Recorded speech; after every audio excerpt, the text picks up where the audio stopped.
Ma'asyiral muslimin yang dimuliakan Allah Subhanahu wa taala. Kita tahu bahwa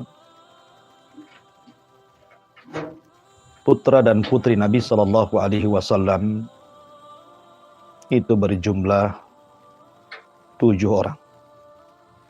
3 laki-laki dan 4 wanita.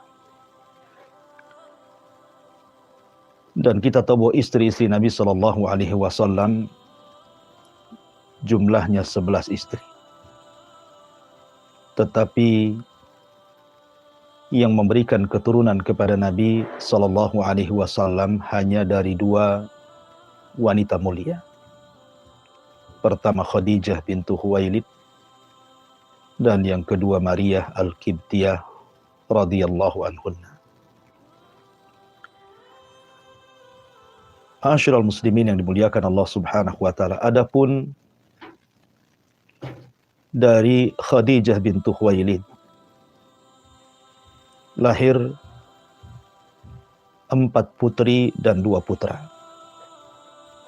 Adapun dari Maria Al-Qibtiyah lahir 1 putra. Kita urut dari putra-putra Nabi sallallahu alaihi wasallam.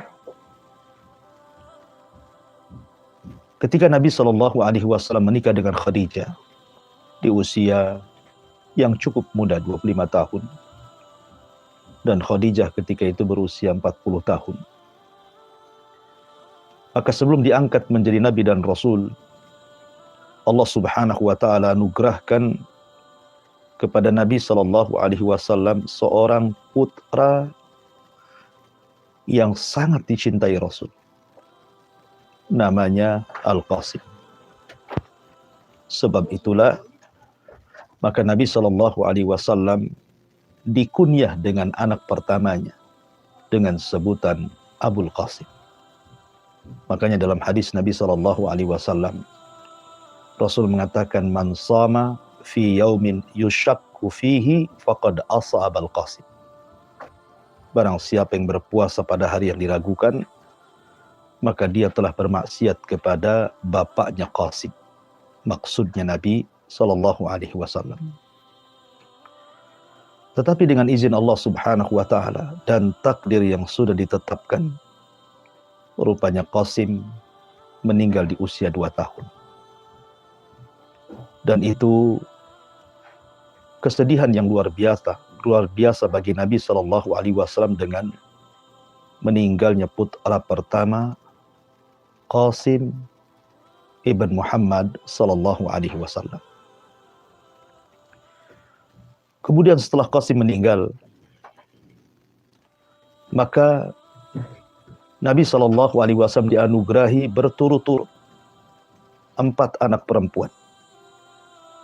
Dimulai dengan lahir Zainab, kemudian diikuti dengan Ruqayyah, kemudian diikuti dengan Ummu Kulsum, kemudian diikuti oleh Fatimah. Kemudian setelah Nabi sallallahu alaihi wasallam diangkat menjadi seorang Nabi dan Rasul, maka Nabi SAW kembali dianugerahi anak laki-laki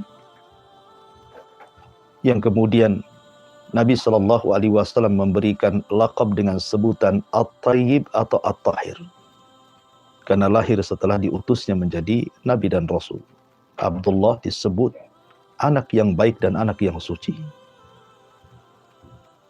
Akan tetapi takdir kembali menentukan bahwa Abdullah putra Nabi sallallahu alaihi wasallam harus meninggal dunia di usia yang belum sempurna disusui oleh ibundanya 2 tahun.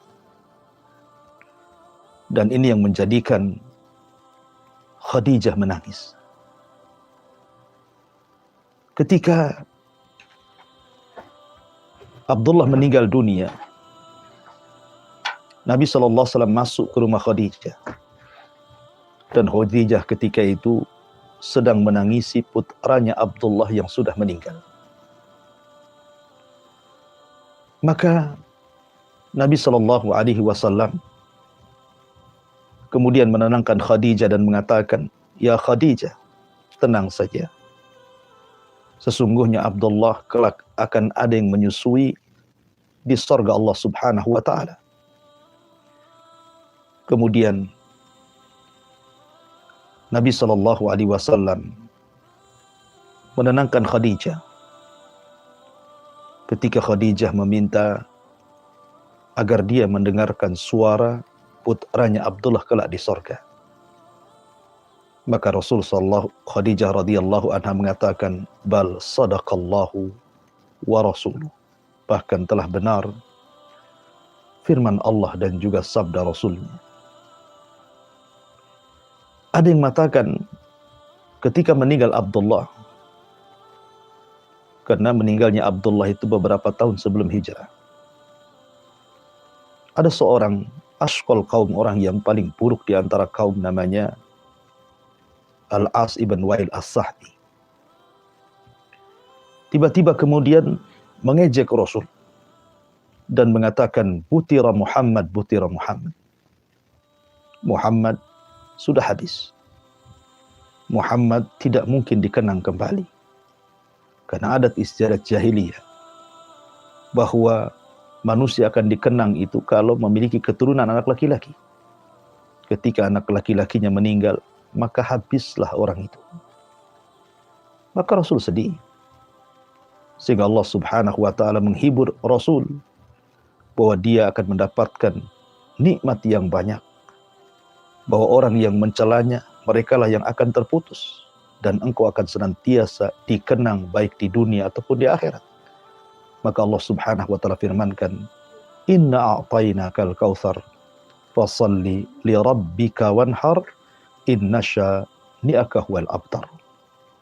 Sesungguhnya kami akan memberikan kepadamu ya Muhammad al-Kautsar, kenikmatan yang begitu banyak di dunia dan di akhirat. Maka salatlah untuk Rabbmu dan juga berkorbanlah.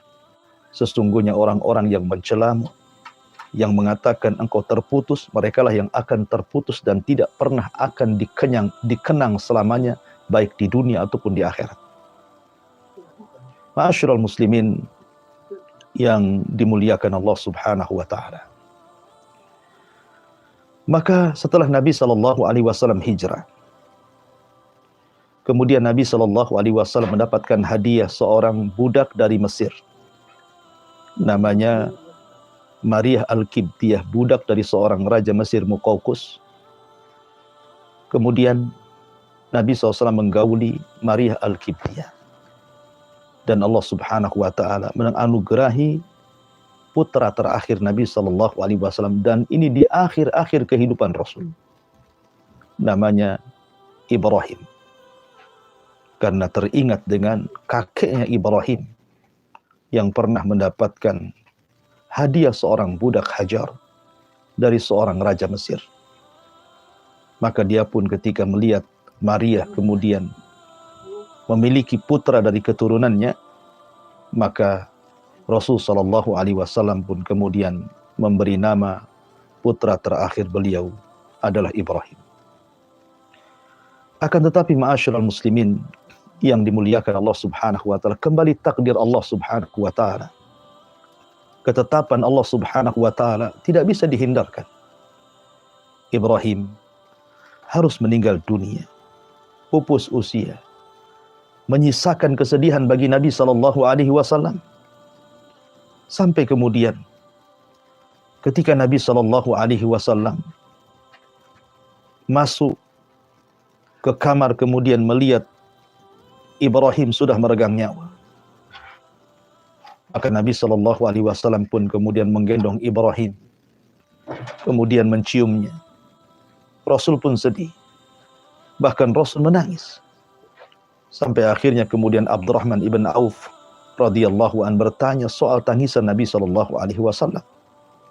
Maka Nabi sallallahu alaihi wasallam mengatakan, "Innal aina la tadma wa innal qalba la tahzan wa ma naqulu illa ma yarda rabbuna wa inna bi firakika ya Ibrahim la mahzunun."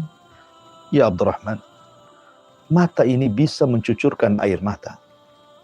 Hati ini bisa bersedih. Tapi kami tidak mungkin mengucapkan kecuali yang Allah redai.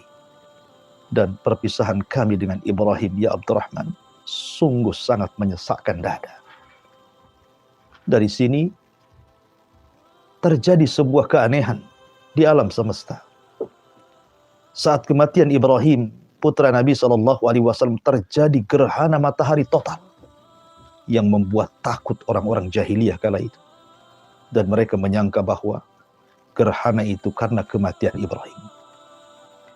Akan tetapi Nabi SAW menjelaskan bahwa kematian Ibrahim bukan disebabkan gerhana.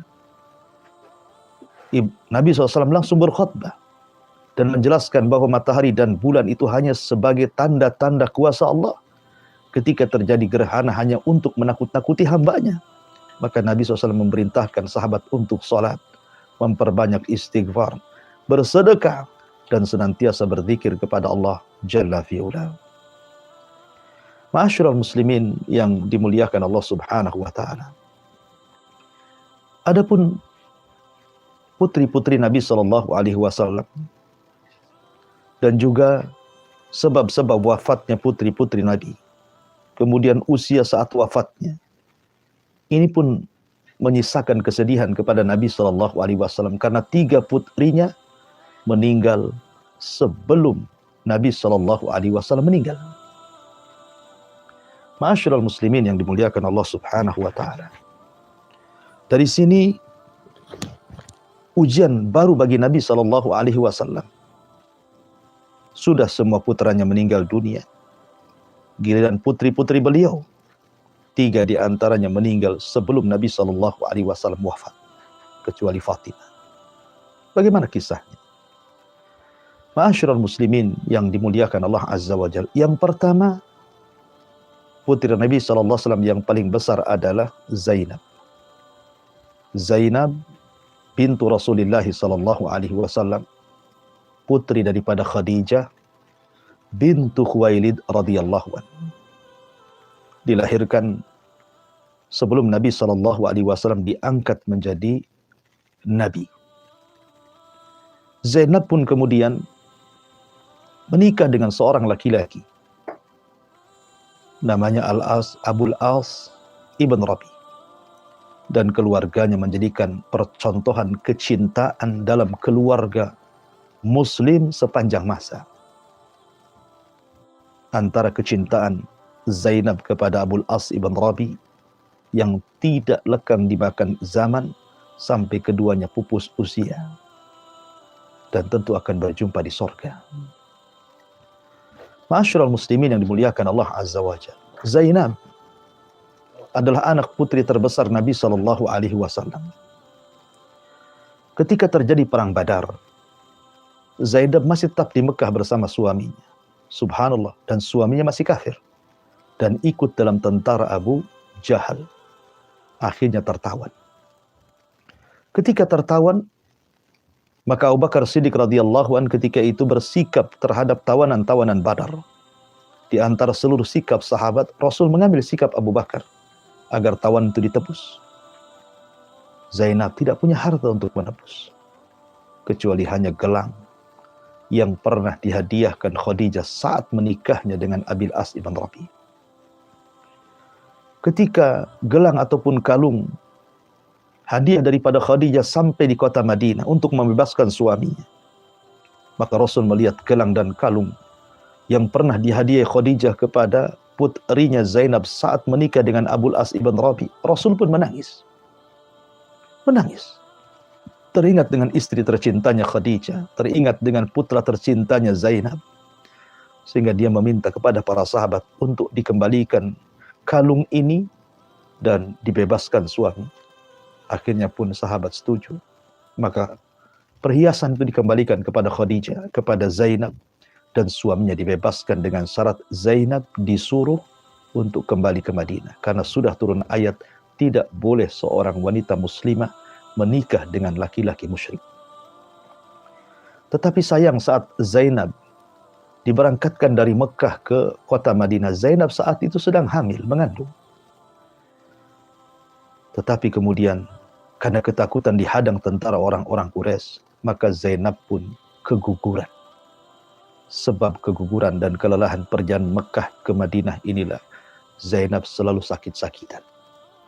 Dan dari Zainab ini juga lahir puteri beliau, cucu Nabi SAW yang dikenal dengan Umamah, yang Nabi sangat sayang apabila salat selalu menggendong Umamah radhiyallahu anha. Ma'asyiral muslimin yang dimuliakan Allah Subhanahu wa taala. Maka setelah beberapa tahun kemudian Zainab pun berada di kota Madinah. Zainab pun kemudian sakit parah. Kemudian di usia yang belum sampai 30 tahun, Zainab pupus usia setahun setelahnya disusul oleh suaminya Abul As ibn Rabi. Adapun putri beliau yang kedua adalah Ruqayyah. Ruqayyah lahir saat Nabi SAW belum diangkat menjadi Nabi dan Rasul. Dan sempat besar dan menikah dengan putra Abu Lahab. Dia pun menikah dengan salah satu putra Abu Lahab namanya Utbah bin Abi Lahab. Tetapi ketika kemudian Nabi SAW diangkat menjadi Nabi dan Rasul, kemudian Utbah baru pulang dari safar ke Syam, dan dari hikmah Allah Azza wa Jalla, keduanya belum bercampur suami istri. Artinya Ruqayyah masih suci, walaupun sudah terakad nikah dengan Utbah bin Abi Lahab. Maka ketika turun ayat kepada bapaknya yang merupakan permusuhan abadi dengan Rasul, tabbat yada Abi Lahab wa tab, ma aghna anhu maluhu wa ma kasab, sayasla naran dzata lahab wa imra'atu hammalatal hatab fi jidha hablum min masad. Turun ayat laknat kepada Abi Lahab dan istrinya Ummu Jamil Arwa bintu Harbin. Maka Abi Lahab menyuruh agar Utbah menceraikan Ruqayyah dan mengembalikan kepada mertuanya, kepada bapaknya Rasul kita Muhammad SAW. Maka selang kemudian masa idahnya berlalu, datanglah seorang sahabat mulia, sahabat yang paling dicintai orang-orang Quraisy, yang orang-orang Quraisy selalu mewanti-wanti anak-anak mereka, ahabbakar rahman ka hubbi Quraisyin li Utsman. Semoga Allah Subhanahu wa taala mencintai dirimu sebagaimana orang-orang Quraisy mencintai Utsman. Dialah Utsman ibn Affan radhiyallahu anhu. Datang kepada Rasul meminang Ruqayyah. Menikahlah Utsman dengan Ruqayyah. Dan orang-orang Arab memuji pernikahan keduanya. Ahsanu zaujaini finnas. Dikatakan bahwa Ruqayyah dengan Utsman adalah sebaik-baik suami istri di tengah-tengah manusia. Ruqayyah wa zaujuha Utsman. Ma'asyiral muslimin, dan dua orang ini, dua orang mulia Utsman dan Ruqayyah adalah keluarga yang pertama kali hijrah dalam Islam ke Habasyah. Kemudian juga ikut hijrah ke kota Madinah setelah pulang ke Mekah, balik ke Madinah. Tapi sayang, setelah perang Badar, maka Ruqayyah pun harus pupus usia di usia yang masih muda. Ada yang mengatakan usianya baru 28 tahun. Belum sampai 30 tahun dia meninggal dunia. Maka Utsman pun sedih karena orang yang dicintainya meninggal dan dia sudah tidak jadi besan Nabi SAW. Kemudian putri Nabi SAW yang ketiga Ummu Kulsum. Ummu Kulsum juga beliau dilahirkan sebelum diangkat menjadi Nabi dan Rasul. Dan dia pun salah satu yang dipinang oleh putra Abi Lahab namanya Utaibah ibn Abi Lahab. Menikah dengan Ummu Kulsum. Tapi nasibnya sama dengan Ruqayyah. Ketika ayahnya Abu Lahab bermusuhan dengan Rasul karena dakwah, maka Abi Lahab meminta Utaibah untuk menceraikan Ummu Kulsum. Maka diceraikan Ummu Kulsum. Ketika Ruqayyah meninggal dunia, maka Nabi SAW mendapatkan wahyu dari Allah Subhanahu wa taala agar Ummu Kulsum menikah dengan Utsman. Makanya dikatakan oleh Ummu Ayyas, "Ma zawwajat Utsman Ummu Kulsum illa biwahyin minas sama." Tidaklah menikah Ummu Kulsum dengan Utsman kecuali karena wahyu dari langit. Kecuali karena wahyu dari langit. Tetapi sekali lagi bahwa takdir Allah harus menerpa Rasul. Ummu Kulthum pun harus meninggal dunia saat Rasul masih hidup. Bahkan saat Ummu Kulthum meninggal dunia, dijelaskan oleh Ummu Atiyah radhiyallahu anha, Nabi SAW masuk saat kami memandikan Ummu Kulthum. Kemudian Rasul mengatakan, igsilnaha thalathan au khamsan au akthar. Mandikan dengan 3 cidukan, 5 cidukan atau lebih. Jika diperlukan maka menggunakan air dan pohon dan daun bidara. Dan dalam basuhan yang terakhir gunakanlah dengan kafur atau sesuatu dari kafur. Maka Nabi SAW pun yang menguburkan Ummu Kulthum seraya membaca ayat minha khalaqnakum wa fiha nu'idukum wa minha nukhrijukum taratan ukhra. Sambil membaca ayat, Rasul memasukkan jasad Ummu Kulthum, dikebumikan, dikuburkan. Darinya kami ciptakan kalian, kepadanya kami kembalikan kalian, dan darinya pula kami akan keluarkan kalian. Dari sini semua putra Rasul dan 3 putri Rasul meninggal di saat Rasul masih hidup, kecuali Fatimah. Fatimah adalah salah satu putri Nabi SAW yang tetap hidup sampai Rasul wafat. Bahkan saat wafatnya Nabi, Fatimah dibisikkan oleh Rasul.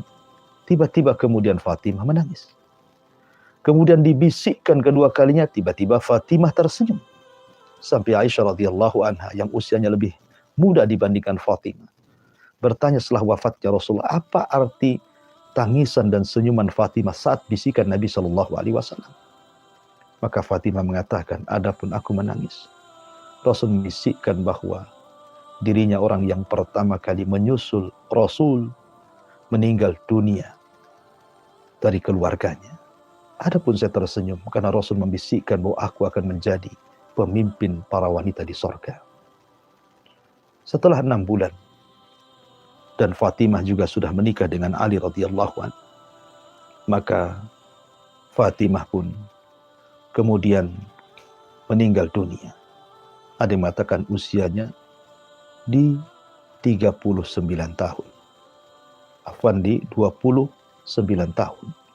Artinya semua putri-putri Nabi SAW meninggal di bawah usia 30 tahun semuanya. Tidak sampai 30 tahun ke atas. Masih muda-muda. Ma'asyiral muslimin yang dimuliakan Allah Azza wa Jalla. Lalu apa hikmahnya?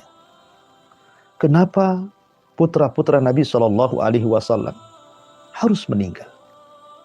3 putra Nabi SAW harus meninggal. Dimulai daripada anak pertama Qasim, kemudian anak kedua Abdullah, kemudian anak putra ketiga Ibrahim dari Maryah Al-Qibtiyah. Kata para ulama hikmah kenapa Nabi SAW tidak boleh punya anak laki-laki yang hidup. Yang pertama, karena kebiasaan seorang Nabi, kalau punya anak pasti anaknya akan meneruskan kenabiannya. Ibrahim punya anak Ismail, jadi Nabi. Kemudian punya anak Ishak, jadi Nabi. Ishak punya anak Yakub, jadi Nabi. Yakub punya anak Yusuf, jadi Nabi. Zakaria punya anak Yahya, jadi Nabi. Begitu kebiasaan para Nabi. Nabi Daud punya anak Sulaiman, jadi Nabi. Kalau seandainya putra-putra Nabi SAW hidup, maka apa gunanya kalimat Khatamul Anbiya, penutup para Nabi.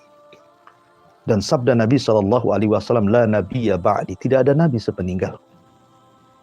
Jadi hikmah yang pertama, bahwa meninggalnya putra-putra Nabi karena kebiasaan warisan para Nabi diwariskan putra-putranya. Dengan meninggalnya putra-putra Rasul, berarti tidak ada Nabi kecuali Nabi kita Muhammad SAW. Yang kedua, supaya tidak ada ghulu. Sebab kalau seandainya putra-putra Nabi SAW hidup, walaupun mereka tidak jadi Nabi, boleh jadi akan banyak orang yang mengkultuskan.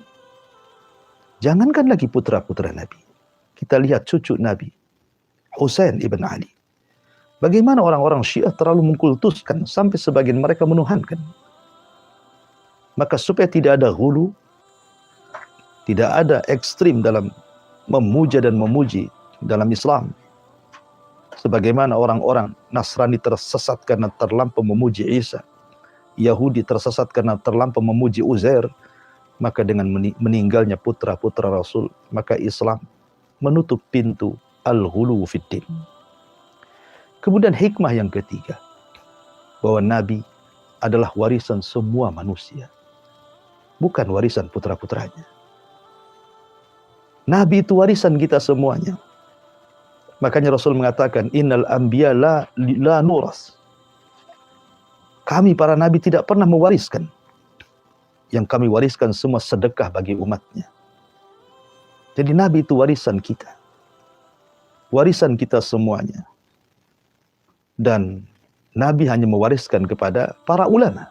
Makanya al-ulama warasatul anbiya. Ulama itu pewaris para nabi.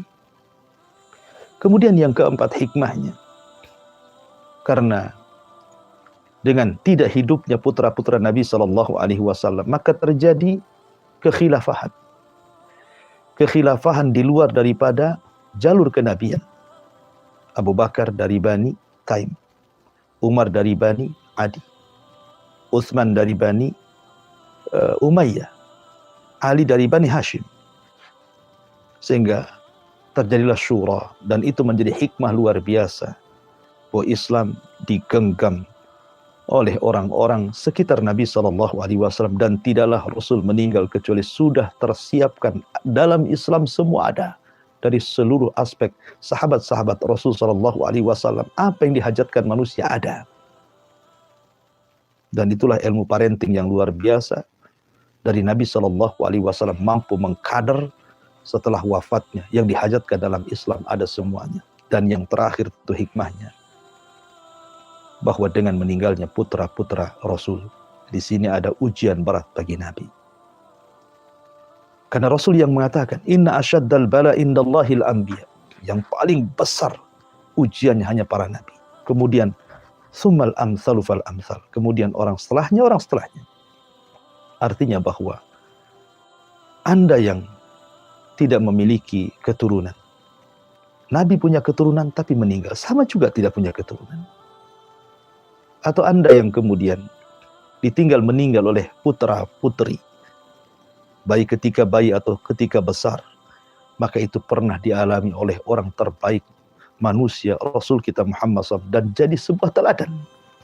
Bagaimana cara menghadapi musibah apabila berkenaan dengan meninggalnya putra dan putri kita.